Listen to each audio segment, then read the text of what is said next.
So we're going to get right to it tonight. One of the most heated battles is in the state of Pennsylvania, where State Treasurer Bob Casey is trying to unseat Senator Rick Santorum. Now, we have invited Mr. Casey to be on this program many, many times, and he has always declined. But joining us now from Pennsylvania, former New York City Mayor Rudy Giuliani, and coming out to support, he's right there, Senator Rick Santorum with us. Guys, welcome back to the program. Thanks, Sean. Thank you. All right, Senator, here we are. Polls have shown you still down, consistently down. I had an opportunity to be with you in Lancaster on Saturday night. You are confident, you believe that you are going to get the vote out in a way that nobody's predicted or imagined. You've been behind in campaigns before. Tell us what you got planned. Well, first off, I want to thank Rudy for coming out here tonight. This is, we had a great rally, about 700 folks jammed into a fire hall, and there's a lot of energy and a lot of enthusiasm. The folks here behind me know that we win elections the old-fashioned way. We go out and we work hard and we earn them, and we're going to win this on Election Day because our people are energized, they're coming out to vote, and we're going to surprise a lot of people. All right, one issue that has become an issue in specifically the state of Pennsylvania has to do with the statement and the comments of Senator John Kerry, and he was pretty much praised by Bob Casey. Mr. Mayor, let's get your thoughts. Number one on what Senator Kerry said, and number two on Casey's reaction. Well, I mean, what Senator Kerry said was, he's apologized for it, and it was disgraceful, and it was pretty clear that what he was saying, and he obviously made a very, very big mistake, was that he believed that our troops somehow are not educated properly or are not intelligent enough, and he apologized for it. But his opponent, Rick's opponent, decided that he was going to approve him when Hillary Clinton called upon him to apologize. So I think it's pretty clear. You know, Rick is the kind of senator that we can really be proud of. And when you asked him about the polls before, Sean, I kind of remember that if it was up to the polls, John Kerry would be the President of the United States. I think you're right. I mean, the polls had him elected. You remember those exit polls on election night. I mean, Kerry was ahead like 5, 6, 7%.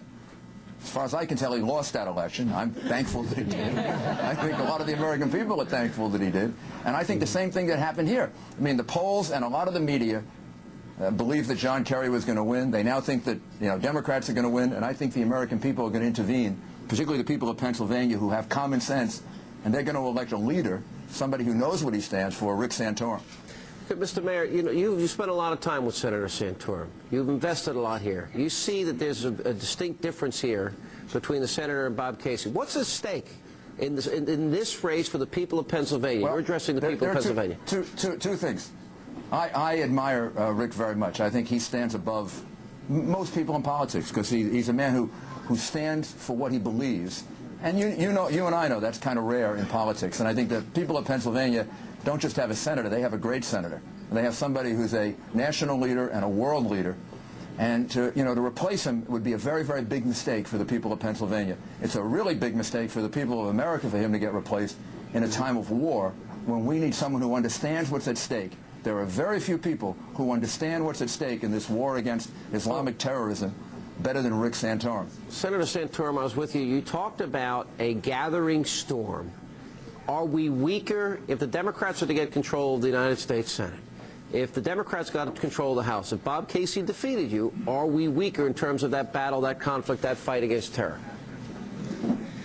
I don't think there's any question about it. I think you saw it from the elitist comments of John Kerry and embraced by another elitist and Bob Casey, that these are folks who don't understand the nature of the threat. They don't understand how serious this is. They pass it off as something that we can just negotiate ourselves through. That is a fundamental miscalculation. It is what we unfortunately saw prior to World War II, where we just thought we could, negotiate our way or appease our way out of this threat. The enemy is very clear about what they want to do, and we have to have leaders who understand it, who understand the nature of this threat, and are willing to stand up and confront it before it becomes so tough that it will be too costly. Senator Santorum and Mayor Giuliani, it's Alan Colmes, New York. Thank you very much for being with us, both of you. Hey, Alan. Hi, Alan. How are you? Very good, sir. How are you, Alan? Good, Mayor. I want to point out, Senator, the Morning Call Muhlenberg College poll has you down by about 8 points. Less than other polls have you down 17 points. You got a lot of ground to cover, don't you? And they also show, the Muhlenberg poll, that the Kerry flap has had no effect whatsoever. in helping your campaign. What are you going to do to close the gap between now and Tuesday? Well, the reason the Kerry flap didn't have any effect on the Muhlenberg polls or any of the polls that happened basically after those polls were taken. And they say about 40% of the poll reflects it. Well, but you know, I don't think people were aware. And a lot of people weren't aware that my opponent embraced John Kerry, called him a patriot. He is. Said that afterward he called him a patriot, called him someone who was right and justified in criticizing the president. Look, every other Democrat distanced themselves. Bob Casey had a chance to show that he was an independent voice, someone who would stand up. That's what he says that we need more of, and he drank the Kool-Aid. He flunked the test. Let me show you. Let me show you a television commercial. I'll tell you how easy that. Yeah, go ahead. Okay, go ahead. You're running a TV commercial that shows a mushroom cloud. We're running it on the screen here. You're basically implying that I guess if Bob Casey's elected, we're going to hit by a nuclear bomb. Is that what you truly believe, that that mushroom cloud will be the result of a Bob Casey victory?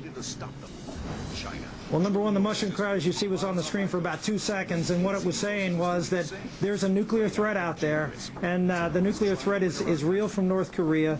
It's real now from Iran, which you see that they built a second centrifuge. Where they're talking about their nuclear program being 10 steps ahead of anybody else. This is a real and growing threat, and Bob Casey doesn't recognize it. As the mayor said, the Democrats don't recognize this threat. They want to play politics with the threat. They don't want to deal with the consequence. They offer no solutions of how we're going to do this. They just criticize this president. One thing I've done is I've offered solutions. I was the author of the Iran Freedom and Support Act that actually did something to change the Iranian policy to confront them more, which is something we needed to do. And unfortunately, the administration fought me on that for about 2 years, but I stayed firm, and the week before we left, we passed a bill unanimously. They finally came around and said, you know what, hey, Iran is a problem, not just with their nuclear weapons development, but they're a problem in Iraq, which I've been saying for 2 years. Let me get Mayor Giuliani here. Someone has been providing leadership. My opponent hasn't. Mayor, I know you very well as having been mayor of my city in New York. Senator Santorum's running as a social conservative. Your positions were pro-choice. When Michael Long of New York's Conservative Party asked you to take a position against partial birth abortion, you didn't.